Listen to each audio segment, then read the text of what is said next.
Hello, in today's video we're going to show you how you can install a dual battery switch on your boat with little to no experience. First, we're going to be going over every single item that you're going to need for this project. Then we'll go over how to properly install the switch step by step. We'll also be testing the system to make sure that what we did worked, but we're also going to be covering 5 common mistakes that people make when they're trying to do this themselves. So let's get started. First, we're going to go over all the supplies and all the things you're going to need for this project. First off, we got our Blue Sea Systems E-Series battery switch 9001E. It's a 4-position selector switch. It's got the off, the 1, the 2, and the 1+2, which is the combined. This is probably one of the easiest to install besides a on and off switch. And we got this at our local marine supply store. Now we got our batteries. We have our deep cycle on our starting battery. We have a drill. We have a spare piece of 1/2-inch starboard that we had laying around. We have a ground bus bar. We have a socket wrench kit. And we have our marine connectors, our battery cable connectors. We have a heat gun, a breaker, a couple wire cutters, a crimper, hydraulic crimper, some heat shrink connectors, and we have some cable that we're going to use. Now it's on to the fun stuff. Many boats have a similar layout to this boat. This boat has 2 battery compartments, one of which holds the switch. So we have one battery over there, which is going to be our deep cycle battery, and over here we're going to put our starter battery. Your boat may have one compartment, or your boat might have its batteries located in the console. Regardless of where your batteries are stored, you're going to need a deep cycle or house battery and a starter battery or cranking battery. Which brings us to our first common mistake, which is picking the wrong style battery. You want to use marine grade batteries and not car batteries. They're not as strong as marine batteries. They don't have the same terminals as marine batteries to connect the rest of the circuit securely. They are also rated differently than marine batteries. It's also important to make the distinction between the starter and the deep cycle battery. Your starter battery is meant to give high bursts of energy for a short period of time. Hence why it's called the starter battery. So it's meant to start your motor. When your motor starts, it charges the starter battery. House batteries or deep cycle batteries have a slower rate of discharge and are used to power things like your lights, your navigation system, and your pumps and things like that. So what we're going to do first, we're going to install the house battery. You're going to need to install these batteries on some type of tray. I already have a tray installed, but I'm going to link up here. I'm going to put a couple pictures of different style of battery trays that you can use. I already have my tray put in because I had previous batteries put in. So you want a tray like this that's secured down in a position where it's not going to move and where water's not going to get to it. So that's our battery tray. Let's go ahead and install the battery.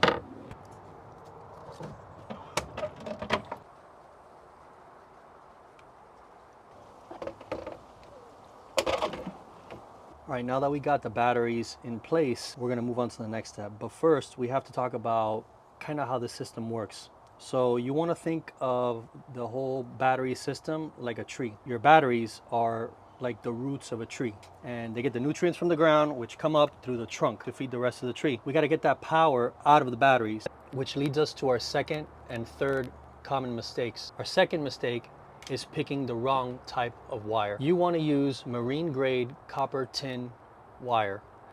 This type of wire is extremely flexible because of the high copper tin strand, high number of the strands in the wire, and it's meant to hold up in the marine environment. The sheathing is also thicker, meant to withstand all the elements, the salt water, oil, grease, and all those things. Now, our third mistake is the sizing of the wire, picking the wrong size wire. Our motor is a 250 horsepower Suzuki, and Suzuki recommends at minimum a 2-AUG AWG American wire gauge sized wire.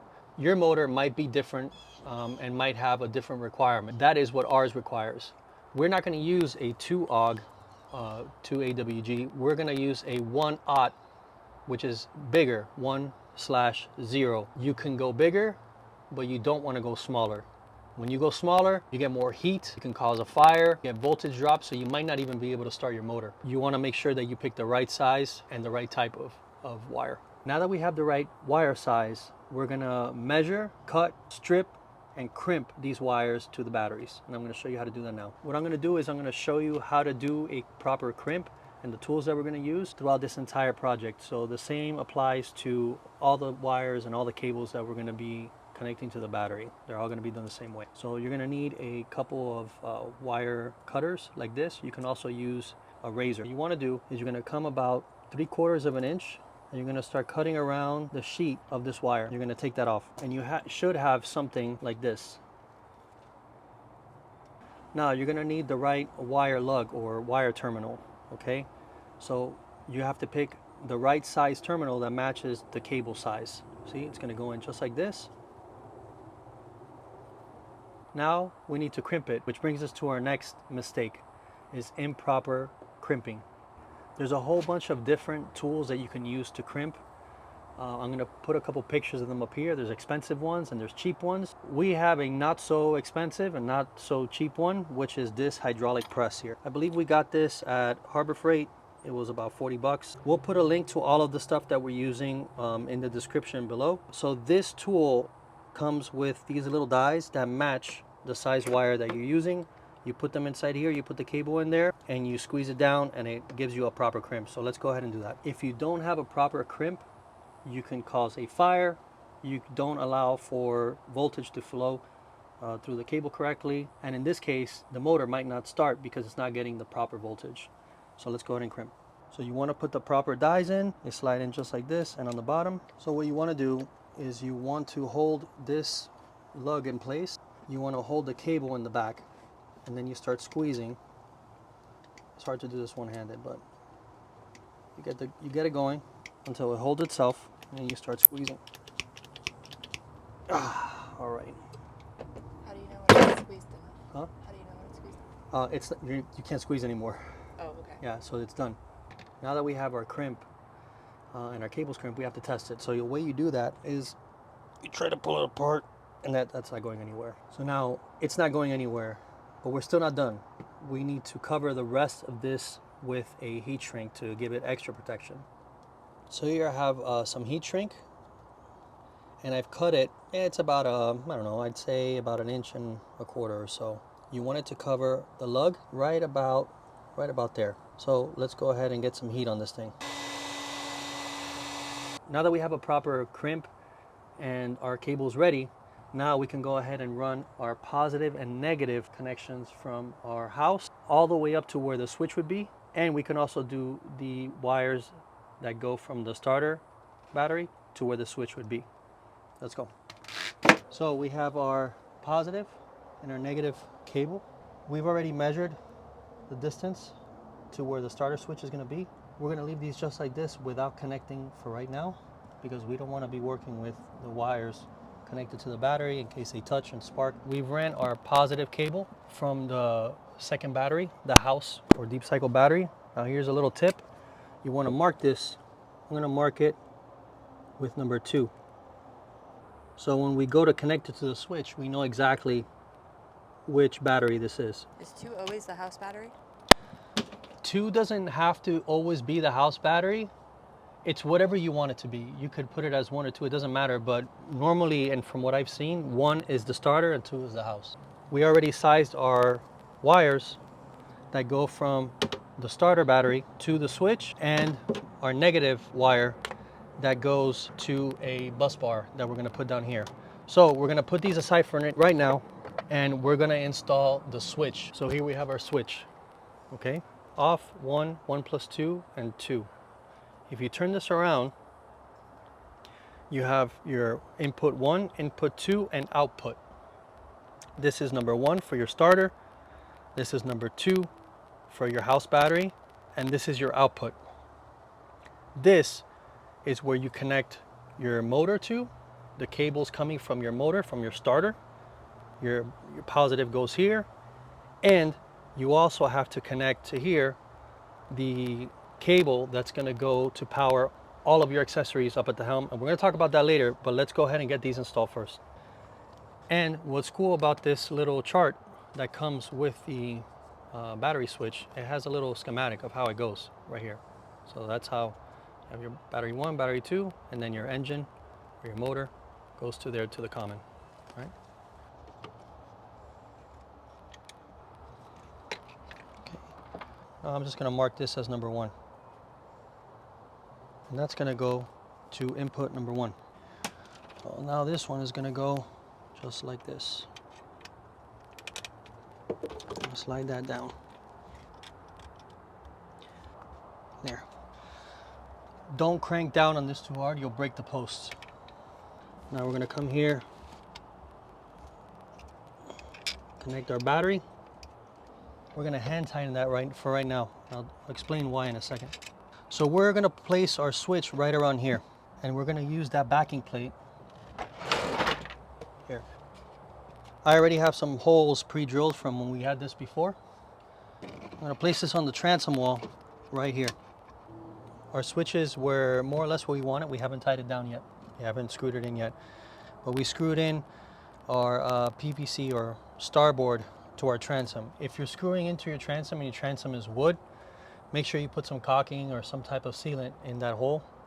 Our transom is composite, and we still use a little bit of caulking on it. So the next thing we're gonna do, so we can finish off this circuit, we have all the positive wires that are connected to the switch and to the battery, but we need to put the negative to something. So to complete the circuit, we're gonna have a common bus bar, which is this guy right here, okay? I believe this is a 300 amp bus bar. And this is gonna go right around here. I might place it just like this. It might go up here this way. I haven't figured that out yet, but we're gonna see what the best way to do it is. Also, if you're running any type of like bilge pumps, underwater lights, and things like that, back here at the stern, you can put your negative to this negative bus bar. We've got our negative bus bar put in. So now, both our positives from both batteries are connected to the switch. Let's connect both negatives from both batteries to here. And the way we're gonna do it is this. You can do it one of two ways. You can connect battery number 2, the house, to battery number 1's negative, and connect a wire from battery number 1, the starter, to the negative bus bar. Or you can do 2 cables, one for each battery, that go to this one common bus bar. So here's my negative from the house battery, okay? Okay, then now we got our negative cable, and this is gonna go, I'm gonna put it underneath all this stuff to make it look a little neater. And like I said, marine grade cable is very flexible, so you can do these things with it. You can move it around. That's gonna go over here, straight to the negative common bus bar. It's tightened up. We have a couple wires down here that were for our bilge and for our lights and stuff. So we're going to connect those to this common negative bus bar as well. So their negatives will go connected here as well.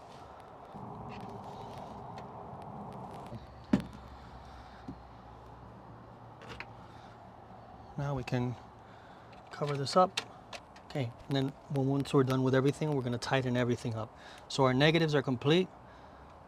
Now we can connect our positives, but make sure that this is off so you don't have any shorts anywhere.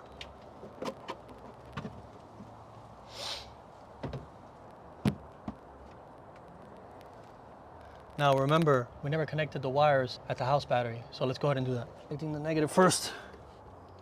I like to keep this covered because sometimes this will slip out of your hands, and if those two touch, you're gonna start welding some stuff together. Now that's connected. Let's go ahead and get our positive over here connected. I'm gonna put this back on here just as like a protection. I'm gonna do the same on the other side just to cover that up, just so nothing touches it. We have one more thing to connect to the negative, which is the motor ground. And I'm gonna put that one on the bottom since it's the biggest one. You really don't want more than 4 things on a post. That's already too much. So we're good with this. There, nice and secure. So our ground from our motor is connected. I switched it over to number 1 so we could do a quick little test. We're gonna try to trim the motor down, make sure that all the power is going to the motor as well. So let's go ahead and try that, babe. Perfect, nice.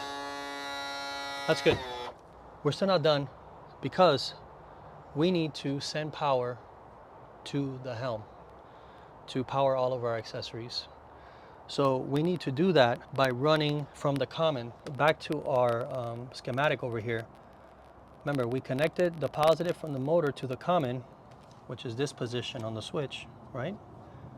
Now we need to run a wire to the helm for all our electronics and our fuse block, right? So that needs to come out of the common as well. So basically all we got to do is run a positive and negative up there, right? Well, not so fast. The wire that we're going to be running to the helm is going to be a 6-AUG 6-gauge wire. How do you know what size? Because that's one of the mistakes. You're going to have to calculate the run of the wire. So from here to the helm, we measure it at around 15 feet, okay? But you have to measure from the helm and back because the circuit is positive and negative. So that run is about 30 feet. I'm gonna put a chart up here on the screen so you guys can take a look. Dependent on the load of that wire is gonna determine what size wire you're gonna use. We've added up all of our appliances, and if we were to turn everything on at once, our bilge pumps, our wash down, all our lights, our courtesy lights, our floodlights, all of those things, if we were to turn all of that on at once, we'd have somewhere around 25 amps. If you look at that chart, that's gonna leave you right around 6-gauge. So that's what we're gonna use for this one. Now, this leads us to the 5th and most common mistake when doing a project like this, which is running wires all the way up to the helm without any type of breaker. That's a huge mistake. We're gonna be installing a marine grade, waterproof, 30 amp breaker. This breaker is gonna blow at 30 amps, and you figure that number by adding up all your appliances for the most part, adding up all your appliances. And like I said, we got around 25, 26 amps in total for all the things that we have. So this thing will blow if 30 or more amps runs through the wire. The purpose of this breaker is to protect the wire running all the way up to the helm. So it has to be back here. If you put this at the helm, you only protect from the breaker that way, and all this wire is going to be unprotected. You want this as close to the appliance as possible, which is as close to the switch as possible. We're going to mount it up here and move this over, and we're going to run a 6-AUG 6-gauge cable from the switch, the common point, to this breaker, and then this is going to run a positive wire up into the helm. So now check it out. We have our common, just like the schematic said, right? Our common to fuse block, but it's going to be common to breaker to fuse block. So that means we're going to connect this wire to this loose output position on the switch. Remember the one that we left loose? Yeah, that's it. So let's go ahead and connect that here. Then we can finally position our switch. Alrighty, we positioned our switch. Now we need to connect wire here to the actual breaker. Connect that breaker to the starboard. So we connected the power that goes from the switch to the breaker, and we're gonna pop that breaker, and now our 6-AUG or 6-gauge cable, we've already ran that to the helm along with a negative.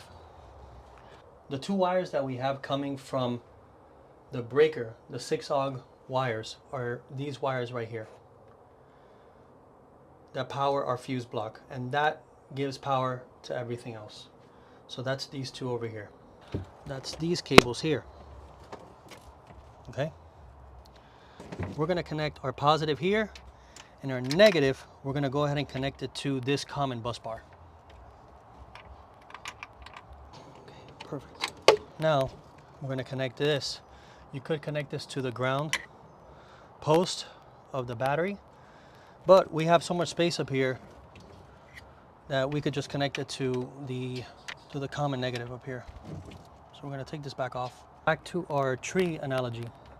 So we said that the batteries are like the roots. The main cables that go to the switch are like the trunk. And now these cables, the positive and the negative that come off of the breaker, those are like the branches on a tree. It's going to go out and power all the things out there, like the pumps and lights and all that stuff. So now that we got all that connected, let's go ahead and tidy up all these wires with some zip ties and just make everything a little bit neater. Now that we got everything tidied up, we zip tied all the loose wires. Now what we're gonna do is we're gonna put our breaker back on here, and we're gonna switch to number 1, and we're gonna check our system. As you can see, we have power with battery number 1, and we're getting 12.4 volts. Now let's go ahead and switch to number 2. As you can see, we have power to the switches, so we have 12.6, 12.7 volts. Don't forget to connect any wire connections that are for the motor, like this here. Let's go check.